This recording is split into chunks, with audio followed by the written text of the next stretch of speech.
आज के नौजवान ऑनलाइन कारोबार बहुत ज़्यादा करते हैं, मुख्तलिफ़ किस्म के एड्स देख कर कमाते हैं पैसा। इन्वेस्टमेंट करके मार्केट अच्छा हो तो नफ़ा मिलता है, मार्केट अच्छा ना हो तो नुकसान होता है। ऑनलाइन वेबसाइट से पैसा कमाना कैसा है भाई, इसकी तफसील है। उसके एड्स कौन से हैं, किस तरह है, देखना कैसा है।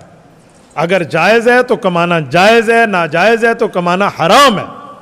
या ये भी देखेंगे कि उसमें कोई शर्त फासिद तो नहीं है कि भाई इतने बंदे बना के दो तो ठीक है, इतने बंदे ना बनाए तो आपकी जो एडवांस पेमेंट है वो भी हड़प, और आपने 21 शार्ट की तो आपके किस्तें बढ़ जाएंगी। इस तरह की बातें तो हराम और नाजायज़ और फासिद है।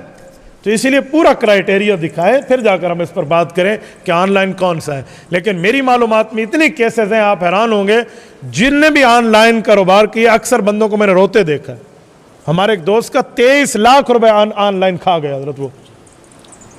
तो इन चक्करों से ज़रा बचें।